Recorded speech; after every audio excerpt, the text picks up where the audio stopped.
Good morning, students. In the previous class, we studied about extraction of aluminium in detailed form. Now, there are certain important points to be noted down while this process, or you can say while the electrolytic reduction of aluminium is carried out by Hall-Herold's process. These are very minute details and need to be observed. The first one, fused alumina, that is Al2O3, is electrolytically reduced to aluminium. Students, if you remember, while we were electrolytically reducing alumina, we had, or you can say for the reduction of alumina, we were using electrolytic process, or you can say we were using the process of electrolysis. However, we are not using displacement reaction in order to get the results, or in order to obtain aluminium for aluminium oxide. The reason behind this is that aluminium oxide is highly stable and the affinity for aluminium, or you can say the affinity of aluminium for oxygen, is very high. So it becomes very difficult to use a reducing agent and remove aluminium or extract aluminium from aluminium oxide by displacement reaction. Next one, there are certain difficulties faced during electrolytic reduction of alumina. First one being, fused alumina is almost a non-electrolyte and has a melting point around 2050 degrees Celsius. So, what are the problems which arises due to it? At such high temperature, a large amount of electrical energy is required to liberate aluminium from aluminium oxide and maintain the electrolyte in the molten state at that temperature.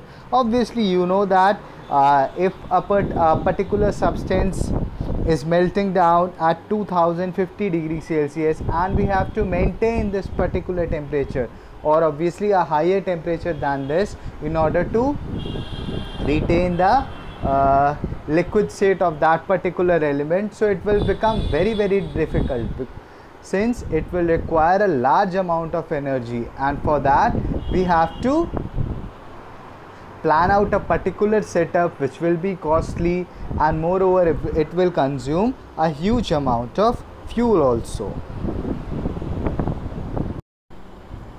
And moreover, the pure aluminium that will be liberated over there, it can also get volatilized out, or it can also get removed out in form of vapors, or it may form some different compounds due to the high temperature present over there. So in order to negate all these things, the fusion temperature of the electrolytic mixture has to be lowered down. Next one, fused cryolite and fluorspar are added to electrolytic mixture. Now these are added because addition of these things lowers the fusion point of the mixture. As I told you right now itself, that by lowering the fusion point we can prevent the aluminium that is being liberated over there. So what will happen with addition of cryolite, or you can say with fusion of cryolite and fluorspar in aluminium oxide? We will observe that it lowers the fusion point of the mixture. That is, the fusion point will come around 950 degrees Celsius instead of 2050 degrees Celsius, which was earlier. Now, it also enhances the mobility of the fused mixture. That means with mobility we refer to the motion. So we can say that with addition of cryolite and fluorspar, the particles, or you can say the ions, can move freely, and this will increase the speed of the reaction. Now Addition of cryolite enhances the conductivity of the mixture, again enhancing the electrolytic process.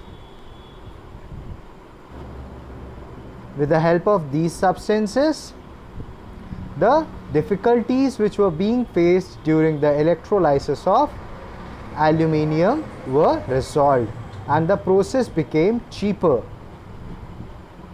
A layer of powdered coke is sprinkled over the electrolytic mixture. Now, this layer of powdered coke, it prevents burning of carbon electrodes in air at the emergence point from the bath. Now we know that the whole process here is going on at a very high temperature, so there are large chances that the carbon electrodes may catch fire or they may start burning. So in order to prevent them, a layer of coke is sprinkled which prevents the burning of carbon electrodes. Also, as it forms a layer above the solution, so it prevents loss of heat by radiation. The graphite carbon anodes are continuously replaced during the electrolysis. Now, one of the reasons behind is our last point itself, that due to the large liberation of heat over there, or you can say because the carbon electrodes are continuously placed in large amount of heat, so there are high chances that they will react with the escaping oxygen, or you can say the oxygen that is moving out from the anode, and it may result in formation of carbon monoxide or carbon dioxide. So since we are observing that the electrode is getting continuously consumed, so it becomes very essential to continuously replace it. And this is the reason that multiple electrodes are used in this process instead of using a single electrode. The last one, that is electrolytic reduction of alumina, is a continuous process. Now the pure aluminium that is produced as cathode, being heavier than the electrolyte, settles down. This I have already told you in the previous class itself. It is periodically removed through the outlet or the tap hole at the base, as you witnessed in the last class. As the concentration of Al2O3 falls, the resistance of bath increases, indicated by a glow on the control lamp. At this moment, more alumina is added and the process continues. So what are we observing?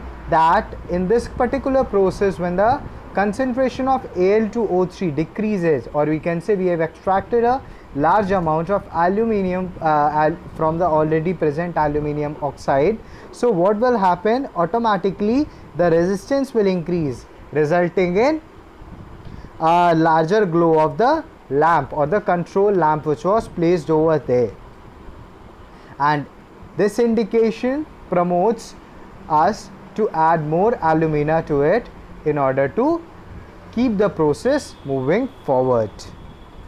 The aluminium obtained is almost 99.5% pure and can be further purified to 99.9% by Hoops process, as I already told you earlier.